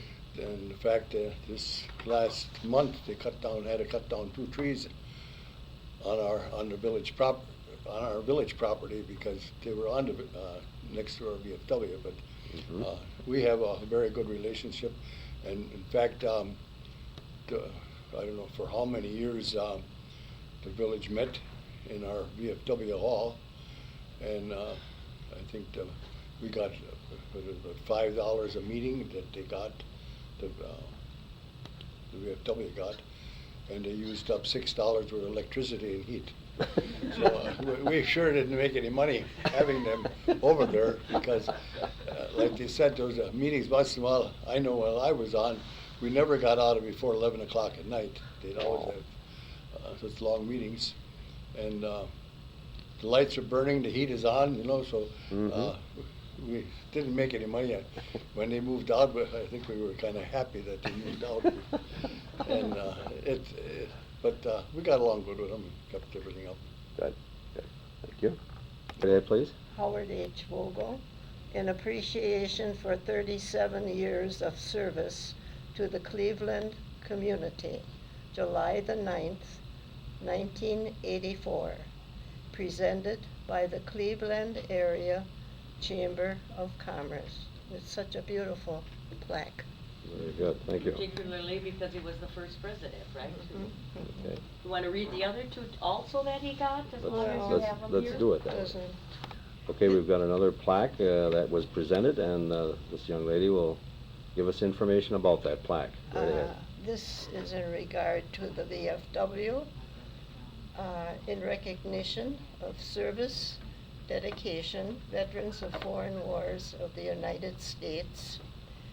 He was a past state commander for the Continuing Service Award presented to Howard Vogel by the Department of Wisconsin. Okay, thank you very much again.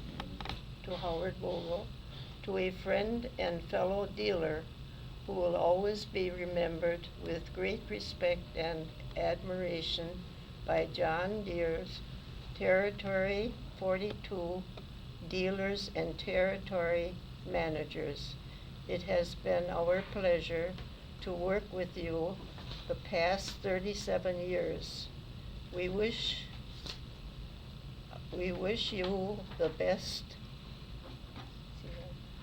We wish you the best in the years ahead. Enjoy your retirement to the fullest. Congratulations on your retirement.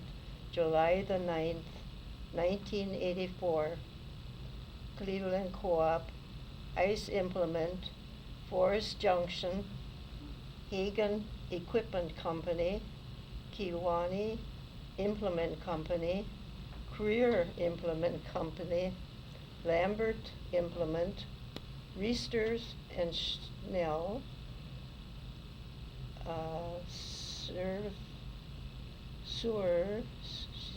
Survey Implement Company, Valley Equipment Company, Wagner Implement, and Clayton Bloomseth.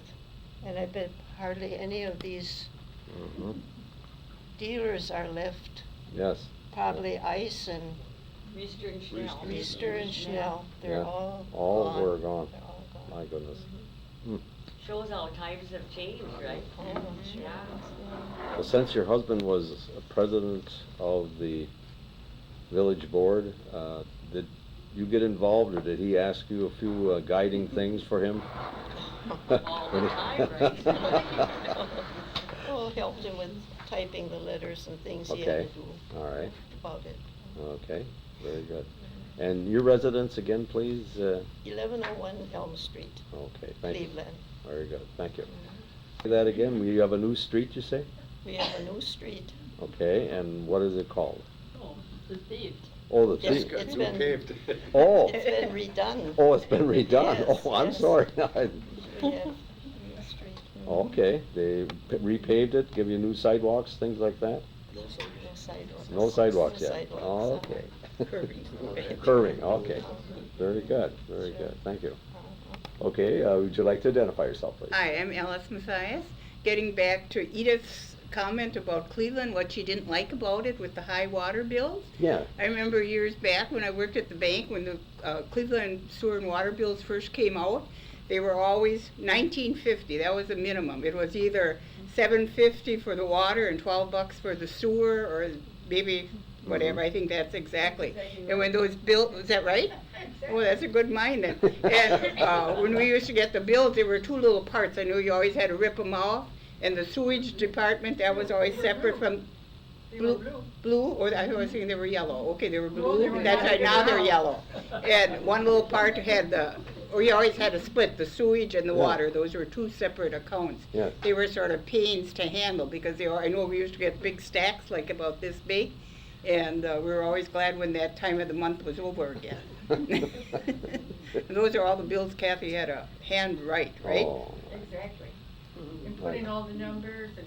Yeah, so now anyhow, the rates are a little bit higher than that I would think they are, 1950. yes. And I think then it seemed like most of the people stayed under that minimum. You know, that there were Yeah. very few that were over that 1950. Well, now I don't know really what the minimum, I don't think they have a minimum, right? Oh, yes. What is the minimum? Okay. 48. Okay, the question is, nowadays in the year 2006, minimum rates and so forth?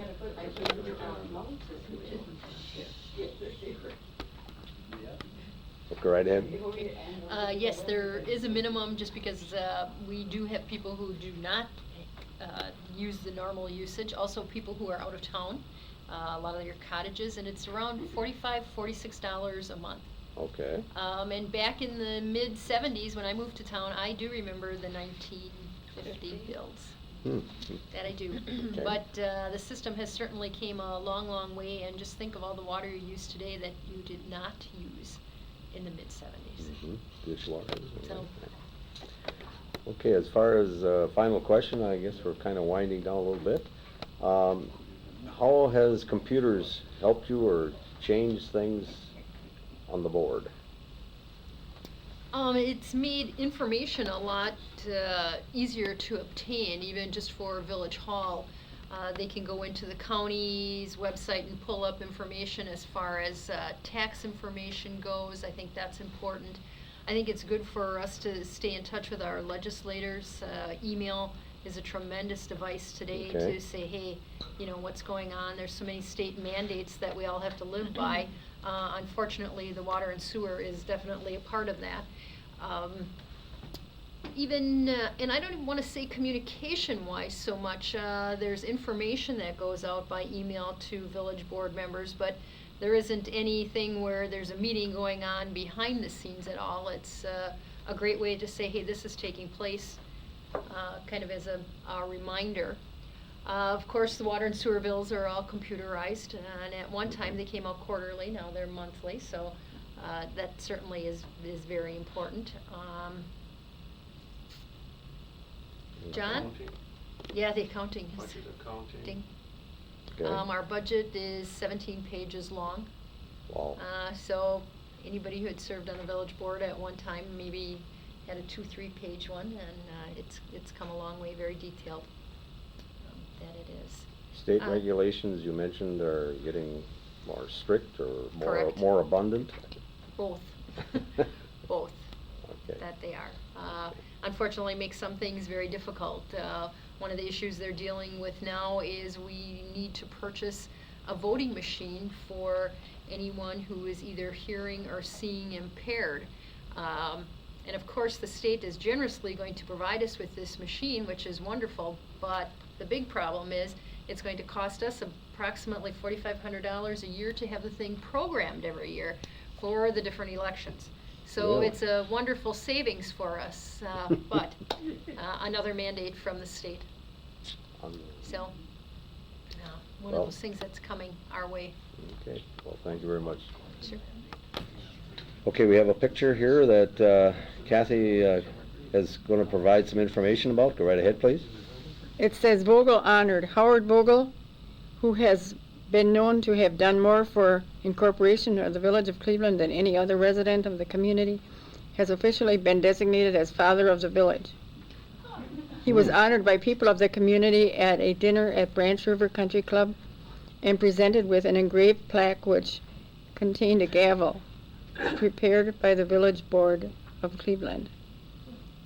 The citation read, "In recognition of outstanding service in pioneering the incorporation of the village of Cleveland as its first president, we ordain Howard Vogel as father of the village of Cleveland." Then from the left are Eugene Dossler, who was village president at the time, Attorney Okay. Victor Miller, who was our legal counsel, All right. and Kathy, and then Mrs. Vogel and Howard. Okay. Well, very good. That was a nice ending to this evening. I like that. Thank you very much, Kathy. And that plaque is at the village hall. You gave it to me, and I have it at the village hall. I hope it's still there. I think it's still there. Good. 1 or 2 days late, we had to pay at least $15 more. Now the last 2 months, it's down to about $3 more. What was the reason? Why they charged so much? All these years, they were charging that much more if you were 1 day late. Now all at once it's down to $3. Someplace along the line, somebody was doing something that they weren't supposed to be doing. Okay. I really don't know if this is a place that this should be, the issue that you brought forth. And the perfect place to bring that is to a village board meeting and not in a setting like this. Okay. Very good. Thank you. But we were on the subject of... Okay, we have an announcement coming up. Yeah, Right now ahead, we please. have an announcement. Okay. Right ahead, please. My name is Kathy Sixel, and I want to thank all of you who voted for me. I am getting an award for the Historic Preservation Award of Merit from the Manitowoc County Historical Society, so I'm very happy. Bravo, bravo. Speech, right? Yeah. Right. But the reward, our award really shouldn't have went to me. It goes to all of you for your services for the last 5 years. This wouldn't be, I wouldn't be getting it if it wouldn't be for And you. Kathy, when is that happening? Could That's you tell- happening next Thursday, January 19th. And at where, please? It's going to be at, I don't even know. Historical meeting, I suppose. Yeah, they're meeting, and it is at Spring Valley Supper Club. Oh. Silver Valley. Oh, Silver. Oh, I think it's Spring. Silver Valley Supper Club. Manitowoc, Wisconsin, actually that's Alverno. Yeah. Yeah. Yeah, at Alverno, so. Okay, very good. But I was excited and happy. I had a call. I thought, who can I call? You know. So I called Charlie. First I called Jerry. He was there. Then I called Charlie. And she was happy. Well, I guess we're at the end of the evening. I think we kind of pushed it a little bit beyond. Yeah. And maybe we'll normally do a little identification thing, but maybe you'd like to just round up the evening. Okay, I want to thank everybody for coming again. This has been wonderful, and because we're late tonight, I'll just say thank you and let's end it. Okay, we'll go with identifications right now. I'll just quickly go around. Just your name, please. Kathy Sixel. Thank you, Kathy. Dave Cole. Thank you, Dave. Cheryl Cole. Thank you for coming this evening. Willard Mathias. Thank you, Willard. Selma Vogel, Thank you, Thelma. Alice Mathias, Thank you, Alice. Irene Dine, Thank you. Reggie Coby. Thank you. Ken Brookson. Thank you. John Kirsch. Thank you for coming, sir. Melvin Yealy. Thank you, Melvin. Audrey Ertl. Audrey, thank you for coming. Kathy Wagner, Thank you, Kathy, for a lot of information. Cindy Hoon. Cindy, again, I got to thank you for doing a great job for us. Thank you. And who do we have here, please? Walter Chris. Thank you, Walter. Doris Chris. Thank you. Thank you. And who do we have here? Eugene Moiser. Thank you, Eugene, for coming. Marie Pippert. Marie, thank you. Dorothy Anderson. Dorothy, thank you again. Charlie Bauer. Charlie, thank you. And who do we have here, please? Edith Litzy. Edith, thank you for coming this evening. And I, Jerry O'Neill, would like to thank everyone who are coming. The audience is great. And we'd like to see you on our next meeting. And Kathy, can you announce when our next meeting is coming? Okay, our next meeting will be announced Kathy Sixel, our next meeting will be February 13th, and it's going to be on St. Wendell Church and St. George Church. And Ruth and Marvin LaCroix will be here because they have lots of pictures. And Harold and Marcy Stein, I don't know for sure yet. She's going to call me back. Okay. She was afraid to talk on the camera. Okay. So. Thank you.